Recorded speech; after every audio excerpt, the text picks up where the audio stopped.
चलिए दोस्तों, आपके लिए एक और कहानी लेकर आया हूं जिसके लेखक हैं लियो टोल्स्टॉय, जिसका शीर्षक है देश निकाला। ईश्वर सच्चाई देखता है मगर सही वक्त का इंतजार करता है। काफी समय पहले व्लादिमीर के शहर में एक युवा व्यापारी रहता था। उसका नाम एक्सिनाप था और उसके पास एक मकान तथा 2 दुकानें हुआ करती थीं।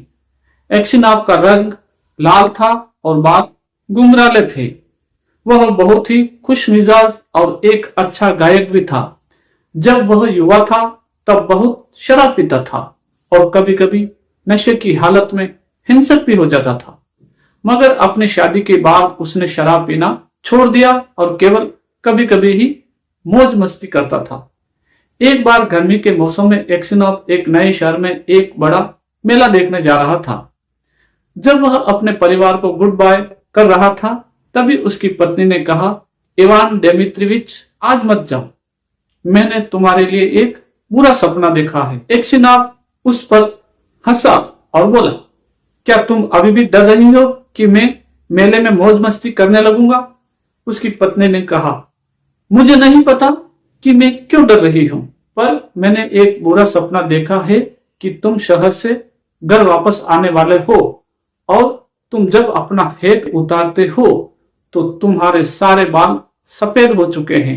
एक्सिनॉप हंसा और बोला, इसका मतलब मेरी किस्मत अच्छी है। देखो, मैं जा रहा हूं और तुम्हारी यादगार में कुछ खास चीज लेकर आऊंगा। उसने अपने परिवार को गुड बाय कहा और चल दिया। जब उसने अपनी आधी यात्रा तय कर ली तब उसकी मुलाकात एक दूसरे व्यापारी से हुई जिसे वह पहले से ही जानता था। वे दोनों रात गुजारने के लिए एक सराय में रुक गए। उन्होंने साथ साथ चाय पी और पास ही के कमरों में सोने चले गए। एक्सिनॉप बहुत देर तक नहीं सोया और वह सुबह सुबह ठंड में ही निकलने के लिए आधी रात को ही उठ गया। सुबह जल्दी ही उसने अपने कोचवान को जगाया और बग्गी तैयार करने के लिए कहकर उस सराय के मालिक के पास उसका हिसाब चुकता करने चला गया और फिर अपने रास्ते चल दिया। करीब 6 मील चल चुकने के बाद वह कुछ खाने के लिए एक सराय में रुका। उस समय दोपहर हो रही थी। उसने सामोवर यानी रूसी चाय का ऑर्डर दिया और अपना गिटार निकालकर बजाने लगा। तभी अचानक 3 घुड़सवार उस सराय के सामने आकर रुके। उनमें से एक अधिकारी और 2 सैनिक लग रहे थे। वे सीधे एक्सिनॉप के पास पहुंचे और पूछा, तुम कौन हो और कहां से आए हो? एक्सिनॉप ने बिना किसी हिचकिचाहट के जवाब दिया और उनसे पूछा, क्या आप मेरे साथ चाय पीना पसंद करेंगे? मगर उस अधिकारी ने अपना प्रश्न पूछना जारी रखा, तुमने अपनी पिछली रात कहां गुजारी थी? तुम अकेले थे या तुम्हारे साथ कोई व्यापारी भी था? तुम वहां से इतने जल्दी क्यों चले आए? एक्सिनॉप को आश्चर्य हुआ कि उससे इस तरह के सवाल क्यों पूछे जा रहे थे, मगर उसने सभी सवालों के जवाब दिए और पूछा, आप लोग मुझसे इतने सवाल क्यों पूछ रहे हैं? मैं कोई चोर या खूनी नहीं हूं। मैं अपने काम से जा रहा हूं। मुझसे इस तरह के सवाल पूछने की जरूरत नहीं है।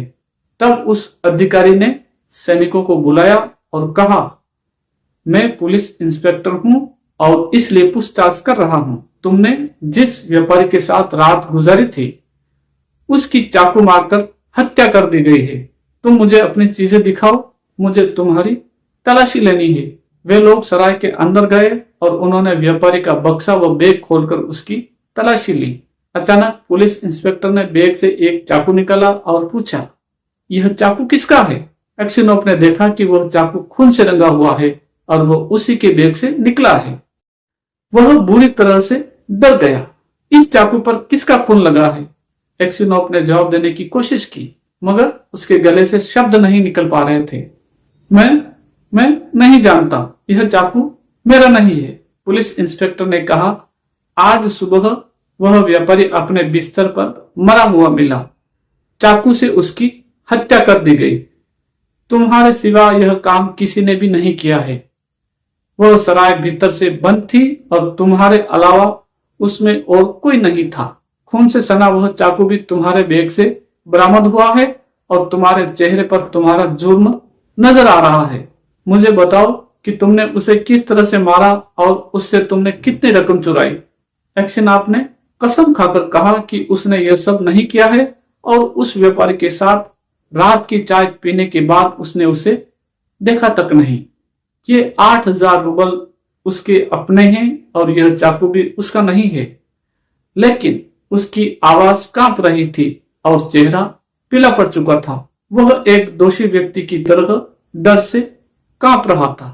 पुलिस इंस्पेक्टर ने सैनिकों को बुलाया और एक्शनॉफ को बंदी बनाकर गाड़ी में डाल देने का हुक्म दिया। जब वे एक्शनॉफ के पैर बांधकर गाड़ी की तरफ ले जा रहे थे तब वह बहुत रोया और गिड़गिड़ाया। उन्होंने एक्शनॉफ की चीजें और पैसा जब्त कर लिया तथा उसे अपने शहर में ले जाकर जेल में डाल दिया। उन लोगों ने एक्शनॉफ के चाल चलन के बारे में पता लगाने के लिए व्लादिमीर में पूछताछ की थी।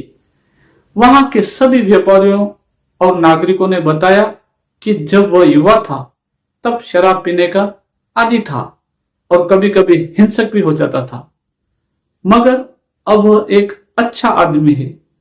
इन सारी जानकारियों के बाद उसे न्याय के लिए ले जाया गया। एक्शनॉफ को उस व्यापारी की हत्या और उसके 20,000 रूबल लूटने के लिए सजा दी गई। एक्शनॉफ की बीवी इस घटना पर भौंचक्का रह गई। वह समझ नहीं पा रही थी कि वह क्या करे। उसके बच्चे अभी छोटे थे और एक बच्चा तो अभी नवजात ही था। उसने उन सभी को अपने साथ लिया और उस शहर की तरफ चली जहां उसके पति को बंदी बनाकर रखा गया था। शुरू में तो उसे मिलने की अनुमति नहीं मिली, पर बाद में वहां के पहरेदारों ने उसे उसके पति से मिलने जाने दिया। जब उसने अपने पति को कैदियों के कपड़ों में जंजीरों से जकड़े खूनियों के साथ देखा तब वह चक्कर खाकर गिर पड़ी। उसे होश में आने में काफी समय लगा। उसने अपने बच्चों को अपने पास बिठा लिया और अपने पति को घरेलू बातें बताने लगी तथा उसके साथ जो कुछ भी घटित हुआ उसे पूछने लगी। एक्शनॉफ ने पूरी कहानी बताई। उसकी बीवी ने पूछा, अब क्या किया जाए? वह बोला, हमें जार के पास अर्जी भेजनी चाहिए। किसी निर्दोष व्यक्ति को दोषी ठहराना उचित नहीं है। उसकी बीवी ने जवाब दिया, मैं पहले ही जार को अर्जी भेज चुकी हूं, पर वह अर्जी खारिज कर दी गई है। एक्शनॉफ कुछ भी नहीं बोला, मगर वह बहुत ही हताश नजर आ रहा था। उसकी बीवी ने कहा, तुम्हें मेरा देखा हुआ वो सपना याद है जब मैंने तुमसे कहा था कि तुम्हारे बाल सफेद हो गए हैं? तब उसका कुछ मतलब था। तुम्हारे बाल परेशानियों की वजह से सफेद होने लगे हैं। तुम्हें उस दिन घर पर ही रुक जाना चाहिए था। उसकी पत्नी ने उसके बालों में हाथ फेरते हुए पूछा, क्या तुम अपनी पत्नी को सच सच बता सकते हो कि क्या तुमने वह अपराध किया है? एक्शनॉफ ने कहा, क्या तुम्हें भी मुझ पर यकीन नहीं है? इसके बाद उसने मुट्ठी भींच ली और रोने लगा। तभी एक सैनिक आया और बोला, मुलाकात का समय समाप्त हो चुका है। यही वह वक्त था जब एक्शनॉफ ने अपनी पत्नी और बच्चों को आखिर बार गुड बाय कहा था। जब उसकी पत्नी चली गई तब एक्शनॉफ ने उसकी बात पर सोचना शुरू किया। जब उसे याद आया कि उसकी पत्नी ने भी उस पर यकीन नहीं किया, तब उसने खुद ही से पूछा कि क्या उसने वह कत्ल किया है, और फिर उसने खुद को ही जवाब दिया, सिर्फ ईश्वर जानता है कि सच्चाई क्या है और सिर्फ उसी से दया मांगी जा सकती है तथा केवल ईश्वर ही है जिससे इसकी उम्मीद है। उसी समय से एक्शनॉफ ने अर्जियां भेजनी बंद कर दी और उम्मीद भी छोड़ दी। अब वह सिर्फ ईश्वर से प्रार्थना करता था। एक्शनॉफ को कोड़ों की मार और कठोर श्रम की सजा दी गई थी। उसे कोड़ों से पीटा जाता था और जब उसके घाव भर गए तब उसे साइबेरिया के लिए देश निकाला दे दिया गया। एक्शनॉफ 20 सालों तक खदानों में काम करता रहा। उसके बाल बर्फ की तरह सफेद हो चुके थे। उसकी दाढ़ी बढ़कर पतली और बुरी हो चुकी थी। उसका सीधा खड़ा होना खत्म हो चुका था। वह झुक भी गया था और अपना ज्यादातर समय प्रार्थना में ही गुजारता था।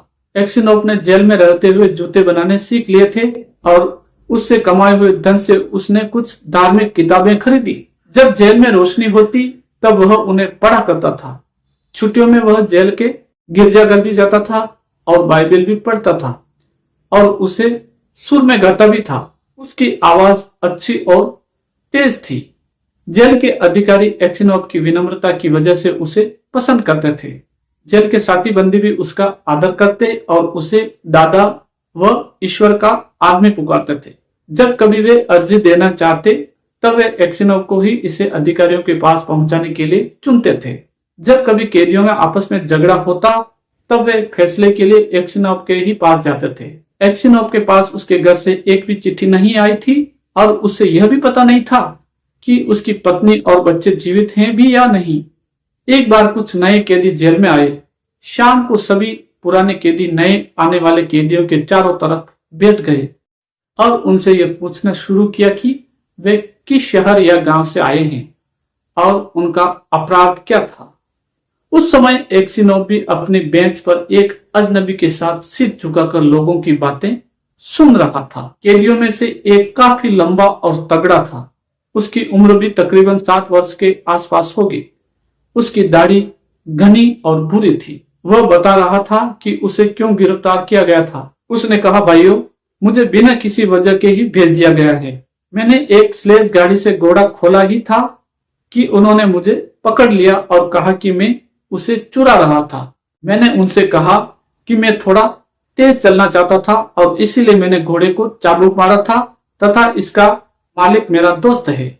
उन लोगों ने कहा, नहीं, तुम इसे चुरा रहे थे। मैंने काफी समय पहले कुछ ऐसा काम किया था जिसके लिए मुझे यहाँ पहले ही भेज देना चाहिए था, पर मैं उन्हें उस वक्त मिला ही नहीं। इस बार बिना न्याय किए ही मुझे यहाँ भेज दिया, मगर शिकायत करने से क्या फायदा। मैं पहले भी साइबेरिया रह चुका हूँ। वे मुझे यहाँ बहुत देर तक नहीं रोक पाएंगे। कैदियों में से एक ने पूछा, तुम कहाँ से आए हो? मैं व्लादिमीर से आया हूँ। हम वहीं के नागरिक हैं। मेरा नाम मेकर है और मेरे पिता का नाम सिमियान है। एक्सिनोव ने अपना सिर ऊपर उठाया और पूछा, मेकर, मुझे बताओ कि क्या तुमने व्लादिमीर शहर में एक्सिनोव व्यापारियों के बारे में सुना है? क्या वे जीवित हैं? वाकई मैंने उसके बारे में सुना है। वे बहुत धनी हैं। हालांकि उनके पिता साइबेरिया में हैं। ऐसा लगता है वे भी हम जैसे पापियों में से एक होंगे। अब तुम बताओ दादा, तुम्हें यहाँ किस लिए भेजा गया है? एक्सिनोव अपनी बदकिस्मती के बारे में नहीं बताना चाहता था। वो शर्माया और बोला, 20 साल पहले मुझे मेरे पापों के लिए कठोर श्रम की सजा मिली थी। मेकर ने पूछा, मगर तुम्हारा अपराध क्या था? एक्सिनोव ने जवाब दिया, मैं इसी सजा के लायक था। उसने पूरा ब्यौरा नहीं बताया, मगर दूसरे कैदियों ने, जो यह जानते थे कि वह क्यों साइबेरिया भेज दिया गया था, उन्होंने बताया कि किस तरह सड़क पर किसी ने एक व्यापारी की हत्या कर दी थी और चाकू एक्सिनोव के बैग में रख दिया और किस तरह उसे अन्यायपूर्वक दंडित किया गया था। जब मेकर ने यह सुना तब उसने एक्सिनोव की तरफ देखा और अपने घुटनों पर हाथ मारकर बोला, अरे, यह उन लोगों ने उससे पूछना शुरू कर दिया। अरे, यह तो कमाल हो गया। यह वाकई कमाल है। दादा, तुम तो बूढ़े हो गए। उन लोगों ने उससे पूछना शुरू कर दिया कि इसमें आश्चर्यजनक क्या है और उसने एक्सिनोव को कहां देखा था। लेकिन मेकर ने कोई जवाब नहीं दिया और कहा, कमाल हो गया। कितना आश्चर्यजनक है कि हमारी मुलाकात फिर से यहां हो रही है।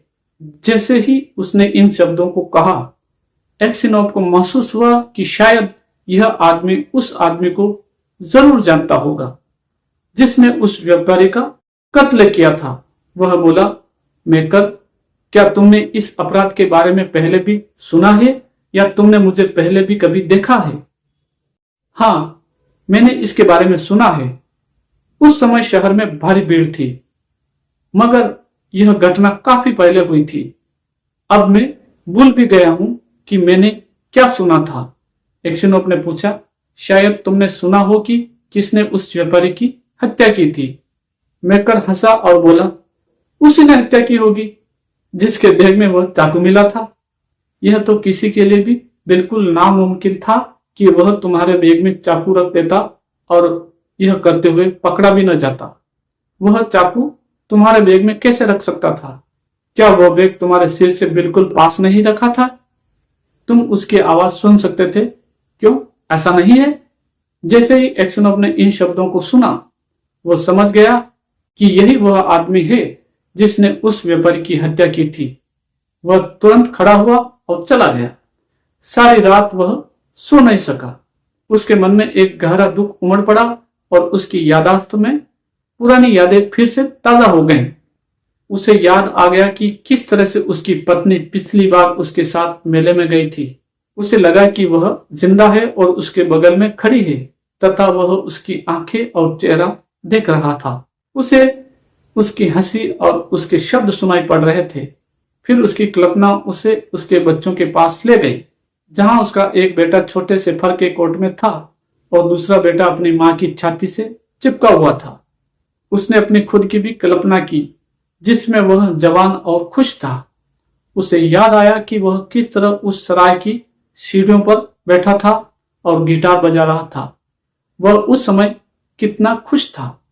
उसे वह जगह भी याद आ रही थी जहां उन्होंने उसे कोड़े मारे थे और कोड़े मारने वाले भी याद आ रहे थे। वह अपनी इस बढ़ी हुई उम्र, वे कैदी, जंजीरें और 26 सालों का जेल का जीवन भी याद आ रहा था। यह दुख इतना अधिक था कि एक्सिनोव अपना जीवन खत्म ही कर देना चाहता था। एक्सिनोव ने स्वयं से कहा, वह सब कुछ सिर्फ इस अपराधी की वजह से हुआ था। अब उसे मेकर पर इतना गुस्सा आ रहा था कि वह करीब करीब अपना आपा खो बैठा और बदला लेने की चाहत से पागल सा हो गया। उसने रात भर बार बार प्रार्थना की, मगर स्वयं को शांत न कर सका। जब दिन निकला तब वह मेकर के पास से गुजरा और उसकी तरफ देखा भी नहीं। इस तरह 2 हफ्ते बीत गए। एक्सिनोव रात भर सो नहीं पाता था और इस दुख ने उसे इस तरह जकड़ लिया था कि वह समझ नहीं पा रहा था कि क्या करे। एक बार रात को जब वह कहीं जा रहा था कि तभी उसने अपने सोने वाली पत्थर की बेंच के नीचे कुछ मिट्टी निकली देखी। वह उसे देखने के लिए रुक गया कि तभी अचानक उस बेंच के नीचे से रेंग कर मेकर बाहर निकला और घबरा कर एक्सिनोव की तरफ देखने लगा।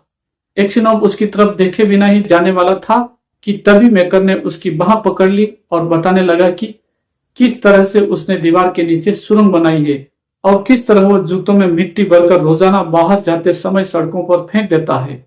वह बोला, बूढ़े आदमी, यदि तुम चुप रहोगे तो मैं तुम्हें भी साथ ले चलूंगा, मगर यदि तुम मेरे बारे में बता दोगे तब वे मुझे कोड़े से मारेंगे।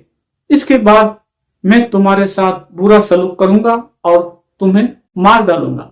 एक्सिनोव ने उस आदमी की तरफ देखा जिसने उसे बर्बाद कर दिया था और गुस्से से कांपने लगा तथा अपनी बाह छुड़ाते हुए बोला, मुझे भागने की जरूरत नहीं है और मेरी हत्या करके तुम मेरा कोई नुकसान नहीं कर सकते हो। तुमने तो मुझे बहुत पहले ही मार डाला था, लेकिन मैं तुम्हारे बारे में बताऊं या न बताऊं, मैं वही करूंगा जो ईश्वर मुझसे कराने के लिए कहेगा। अगले दिन जब वे लोग कैदियों को बाहर काम के लिए लेकर जा रहे थे, तभी सैनिकों ने वह जगह देख ली जहां मेकर ने गड्ढा खोदा था। उन्होंने छानबीन शुरू कर दी और वह सुरंग भी ढूंढ ली। जेल का मुखिया आया और उसने प्रत्येक कैदी से पूछा, किसने ये सुरंग खोदी है? सभी ने मना कर दिया और जो लोग जानते भी थे उन्होंने मेकर का नाम नहीं लिया, क्योंकि उन्हें पता था कि उसे सैनिक कोड़ों से मारकर अधमरा कर देंगे। तभी जेलर एक्सिनोव के पास आया। वह जानता था कि एक्सिनोव एक सच्चा आदमी है। वह बोला, ओ बूढ़े आदमी, तुम एक सच्चे आदमी हो। ईश्वर को साक्षी मानकर बताओ कि यह किसने किया है। मेकर पास ही खड़ा था। उसने गार्ड्स की तरफ देखा पर एक्सिनोव की तरफ देखने का साहस न कर सका। एक्सिनोव के हाथ और होंठ कांपे और इससे पहले कि वह कुछ बोलता, उसने स्वयं से कहा, क्या मुझे उसे बचाना चाहिए? मगर मुझे उसको क्यों माफ करना चाहिए जबकि उसने मुझे बर्बाद कर दिया? मुझे दिए गए कष्टों के लिए उसे सजा मिलने दो, मगर क्या मुझे उसके बारे में बता देना चाहिए? ये लोग उसे कोड़ों से जरूर मारेंगे, पर इस बात से क्या फर्क पड़ता है कि मैं उसके बारे में क्या सोचता हूं?